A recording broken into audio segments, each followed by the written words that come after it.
안녕하십니까.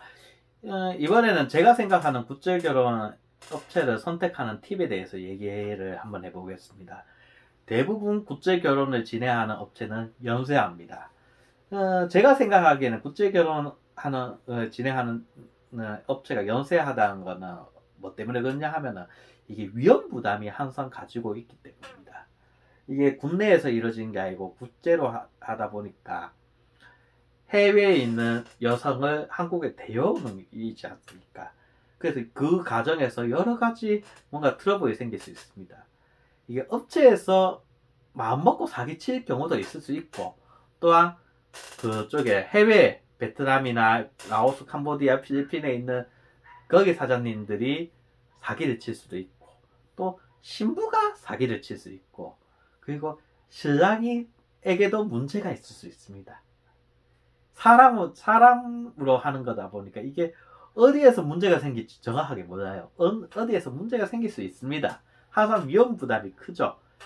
그러니까 그 업체가 잘 나가고, 그러니까 이게 사업이 잘 되고 이런다는 건 그 업체에서 여러 가지 사건, 사고가 일어날 확률이 높다는 겁니다. 그러니까 사람을 너무 많이 가지고 있으면 그 정도로 골치 아픈 일이 많이 일어난다는 거죠. 그래서 한도가 있어요. 그러니까 국제결혼 진행하는 업체들은 이제 자기가 사람을 관리할 수 있는 한도가 있습니다.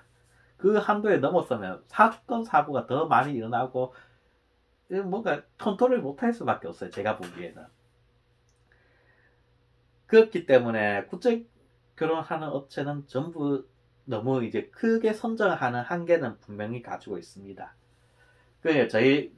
어떻게 보면, 근데 그런 과정에서 저희는 이제 저희가 신랑들은 항상 최대한 자기 사정에 맞는 업체를 선정해야 되죠. 제가 제일 처음에 진행한 업체는 어머니의 친구분이 결혼 소개 업체를 합니다. 결혼 소개 업체에서 일을 하시는데 그분을 소개로 진행을 했습니다. 근데 조금은 이제 진행 과정에서 이제 계속 이제 트러블이 나요. 트러블이 나는 게 이제 여자 쪽에서 제가 여자 쪽하고 계속 채팅을 하면서 만나다가 여자 쪽에서 싫어했는 것도 있고, 그 다음에 코로나가 발생하니까 어떻게 되나 하면은 조금 그 업체에서 계속 쪼는 건 빨리 가야 된다, 빨리 저 베트남 가야 된다고, 빨리 진행해야 된다, 계속 쪼르고 돈을 먼저 달라고 계속 쪼르는 거죠. 근데 그게 제일 첫 번째 계약할 때 얘기하고 좀 달라졌어요. 그러니까 그런 과정에서 왠지 이 업체하고 계속 진행하면 안 되겠다는 생각이 들어서 일단 중지를 했습니다. 근데 그 중지를 하면서 그 업체에 대한 신뢰가 많이 나아졌죠. 근데 이제 보니까 또 그 업체 사장님이 중간에 또 한번 연락이 와가지고 제가 그 과정에서 그 업체를 보니까 어떻게 하면 그 업체가 더 이상 정부에서 공인하는 국제결혼 업체에서 더 이상 포함이 안 돼 있습니다. 그게 좀 웃겨요. 중간에 이제 국제결혼 그러니까 자격증이 중간에 뭔가 문제가 생겼나봐요. 그 자격증이 거기에 번호가 안 보이게 됐습니다. 그 이유는 저도 모르죠. 저도 모르는데 어쨌든 그렇게 됐어요. 그러니까 그 업체는 이제 완전 이제 쳐다도 안 보게 됐습니다. 자격증이었는데 그 업체 사장님이 저한테 몇 번 연락하고 이런 신부 있는데 어떻게 진행되냐 했는데 저는 아예 그냥 대답을 안 했어요. 왜냐? 일단 자격증이 정지가 됐으니까요. 여기에서 이제 시장들이 체크해야 되는 게 어떻게 보면은 이 업체하고의 이제 계속 컨택하면 밀당을 땡기면서 그 업체가 확실하게 뭔가 마음을 사로잡는 게 있어야 됩니다. 사로잡는 게 있어야 되고, 그리고 무엇보다 국가에서 공인된 자격증이 확실하게 있는지 없는지 그것도 잘 봐야 됩니다. 자격증 없으면 왠지 위험 부담이 더 크지 않습니까? 자격증이 있더라도 불안한데 자격증도 없는 사람이 소개시켜준다 하면 그런 위험 부담을 지고 갈 필요가 없죠. 자, 그리고 두 번째 결혼정보업체에서 갔을 때는 그것도 구조가 좀 재밌어요. 이제 사무실이 제가 사는 동네에 있습니다. 제가 사는 동네에 그 결혼정보업체 사무실이 있고, 또 거기에서 이제 거기에서 이제 여자를 여자를 소개받기 위해서는 저 대구에 있는 사무실에 또 가야 된다는 겁니다. 그럼 대구에서 이제 거기에서 영상 맞선을 통해서 사람을 선택하고 가로 이제 해외로 가는 거죠. 해외는 이제 베트남이 아니고 이제 라오스나 캄보디아 쪽이라고 하더라고요. 그 과정에 재밌는 건 이게 하청에 하청을 주는 겁니다. 사람 모집하는데 하청을 줘서 이제 농촌에 있는 시장감을 찾아보는 거죠. 찾아보죠. 그리고 이제 이제 해외에 있는 아가씨하고 컨택을 하기 위해서는 미리 거기에 이제 한 번은 문자고 그 다음부터 실제적으로 서로 카카오 그거를 하기 위해서 그때부터 돈을 줘야 카카오 아이디를 준다는 거라고 하더라고요. 참 그거 가정도 웃깁니다. 또 그 과정에서 이제 하청을 주다 보니까 솔직히 고객 관리 같은 게 형편없습니다. 계약서를 소파 밑에 깔아뭉개면서 보관을 하고 있더군요. 그러니까 계약서 같은 거를 그냥 제대로 관리 안 하고 그냥 막 던져 놓고 있었습니다. 그 신뢰감이 없죠. 어떻게 보면 이 계약을 통해서 천 몇백만 원이 왔다 갔다 하지 않습니까? 근데 소파 밑에 던져 놓고 있어요. 천 몇백만 원, 천만 원, 이천만 원 사이의 돈이면 거의 차 한 대 가격입니다. 차 딜러가 그렇게 한다고 들어본 적 있어요? 계약서를 그냥 소파 밑에 던져놨다는 얘기 들어본 적 있습니까? 없잖아요. 그러니까 그게 조금 너무 이제 어떻게 보면 제대로 사람 관리를 안 한다는 증거죠. 또 뭐 번호 줬는 것 같은데 저도 뭐 그것도 번호가 제대로 안 돼 있고 솔직히 자격증 번호도 제대로 어디 있는지도 잘 모르겠습니다. 아예 그 업체 같은 경우는 아예 바로 어머니 그 동네에서 알고 거의 다 뭐 한 다리 건너고 두 다리 건너면 아는 사이라도 그 업체는 더 이상 끊었습니다. 더 이상 그 업체하고는 진행을 하면 위험하다는 생각이 들어서 더 진행을 하지 않았습니다. 마지막으로 세 번째 업체 같은 경우에는 제가 그냥 인터넷으로 찾아봤습니다. 인터넷으로 찾아보고 먼저 전화로 면담을 하고 그 다음에 그분이 이제 집에 와서 또 면담을 해서 이제 진행을 했죠. 그 과정 중에서 제가 이 업체에 대해서 조금 괜찮았다고 하는 게 유튜브로 활동을 많이 하고 있었습니다. 그리고 이 업체 사장님이 자신이 최대한 공신력 있게 보이기 위해서 여러 가지 대외 활동을 많이 해요. 대외 활동을 많이 하고 여러 사람들을 많이 만나보고 신부님, 스님 같은 분하고 뭐 정치가도 만나보고 그런 활동을 많이 하고 있습니다.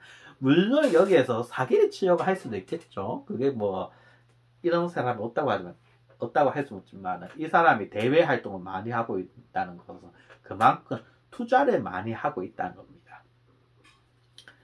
그리고 자격증도 전식으로 보건복지부에 등록 자격증이 있는 업체고요. 그런 면에서 괜찮았습니다. 그래서 그 업체 사장님을 선택했고 그 컨택을 해서 이제 저쪽에 베트남 쪽으로 가서 진행을 하게 됐고요. 그 아직 과정 중에서는 별다른 문제가 없습니다. 그리고 같이 갔던 동료들 이제 한국에 와서 같이 행복하게 지금 살고 계시는 분도 있고요. 뭐 전체적으로 성공적이라고 할 수 있습니다. 그 업체를 만날 때 최대한 이 업체가 많은 활동을 하고 있는지 그리고 여러 면에서 공신력이 있는지 그걸 잘 찾아보시는 게 중요할 거라고 생각합니다. 물론 그렇다고 해서 100% 믿을 수 없습니다. 솔직히 이제 결혼정보 업체를 선택하시는 신랑님들은 처음이잖아요. 처음으로 이게 결혼정보 업체를 하니까 이 사람 말이 맞는지 틀린지 그것에 대해서도 잘 모르겠고 지식이 없는 경우가 상당합니다. 저도 지식이 없고 하고요. 저도 그 국제결혼을 거의 한 코로나 이전부터 준비를 해오고 거기에서 펜팔하는 사람을 펜팔하는 아가씨도 있었고 카톡한 아가씨도 있었고 여러 명 소개받았습니다. 현지에 있는 사람도 소개받고 이랬는데 그렇게 괜찮지 않았어요. 업체를 통해서 하는 게 그래도 저는 비교적 제일 괜찮았다고 생각합니다. 최근 들어서 코로나 때문에 베트남이 아니고 한국에 있는 베트남 아가씨하고 결혼하시는 분들도 많아요. 근데 이제 또 상황이 또 바뀌니까 또 여러 가지 루트가 생기겠죠.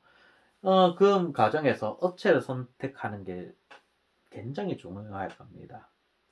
마지막으로 업체를 선택할 때 제일 중요한 것 중 한 개가 절대로 조급하게 생각하지 말라고 하는 겁니다. 조급하게 업체를 선택하면은 이게 마지막 전전 가서 그 신랑을 생각하고 다른 경우가 생길 수도 있어요. 저도 이 업체에서 제일 처음 채팅했던 솔직히 아가씨하고는 안 맞아서 빽했습니다. 그리고 두 번째 있는 아가씨하고 괜찮은 것 같아가지고 지금 진행을 하고 있고, 지금 곧 있으면 비자 받는 날짜만 오면 되고요. 그러니까 절대로 신랑님들은 조급하게 생각하지 말고 어차피 늦은 거니까 천천히 한다 생각하시고 진행하시는 게 마음이 편합니다. 그래야 실수할 확률도 줄어들고 상처 입을 확률도 줄어들 거라고 저는 생각해요. 물론 이거 사람마다 다르니까요. 다 같은 걸로 볼 수는 없습니다. 참고로 제가 첫 번째 소개받은 아가씨는 뭔가 조금 뭐 영상 통화할 땐 괜찮은데 사진 보내라 할 땐 계속 인상을 쓰고 있더라고요. 그게 좀 마음에 안 들었습니다. 나이도 많은 것도 있었는데 나이 많은 건 뭐 저보다 한 6살 어리니까 괜찮다고 봤지만은 사진 찍을 때 인상을 쓰고 하고 있으니까 왠지 공신력이 없더라고요. 근데 또 이 아가씨는 아닙니다. 애 엄마니까 아가씨는 이 사람이 제일 처음부터 살 때부터 휴대폰이었다고 휴대폰을 새로 사달라고 업체한테 요구를 하고 그랬어요. 그 업체에서 휴대폰을 새로 가졌다고 합니다. 그거부터가 저는 굉장히 의심이 되기 시작하더라고요. 근데 그것을 한국 업체 사장님은 잘 몰라요. 그냥 사진 소개받으니까 이게 사진은 한 5년 6년 전 사진입니다. 딱 봐도 키 크고 예쁘니까 괜찮다 해가지고 저한테 소개시켜 줬습니다. 근데 나중에 보니까 이혼한 지 1년도 안 됐고 2년 안 된 것 같고 딱 페이스북에 남자하고 수영복 입고 팔짱 끼고 있는 사진이 나오고 여기에 문신이 쫙 있고 이렇습니다. 근데 이건 뭐 한국에 계신 업체 사장님이 몰랐을 수도 있고 알았을 수도 있지만 제 생각에는 이것까지 관리하기에는 한국 업체 사장님은 힘들었을 거라고 생각합니다. 그 베트남 업체 사장님은 알 수가 있었겠죠. 근데 이거 본인이 다 컨트롤 못해요. 그리고 그 사람 같은 경우에는 한국어를 어느 정도 할 수 있었기 때문에 한국인하고 결혼하려고 여러 가지 수를 썼을 수도 있다고 생각해요. 그러니까 이게 우리가 그 신랑님이 국제 결혼하면서 여러 가지 생각할 포인트가 정말 많습니다. 그 신부가 진짜 한국 사람하고 결혼할지 안 할지, 그리고 신부가 정말 제대로 된 사람인지 아닐지도 봐야 되고, 베트남 업체도 신경 써야 되고, 그 사람이 또 신부를 사이에 두고 농간지를 벌일지 모르니까 그것도 봐야 되고, 또 한국 업체도 그거 관련 있는지 없는지 다 봐야 됩니다. 이게 한두 개가 아니에요. 정말 국제 결혼은 솔직히 여러 가지 신경 쓸 게 많고 여러 가지 고민할 게 많습니다. 그러니까 절대로 진행을 그냥 급하게 하지 말고 차분하게 생각하면서 괜찮은 업체를 선정해서 하시는 게 제일 좋습니다. 너무 급하게 절대 생각하지 마세요. 그건 실패할 일이 없습니다. 어쨌든 이것도 제 경험담을 얘기하다 보니까 케이스 바이 케이스입니다. 사람끼리 서로 만나고 결혼하는 건 정말 케이스 바이 케이스입니다. 그러니까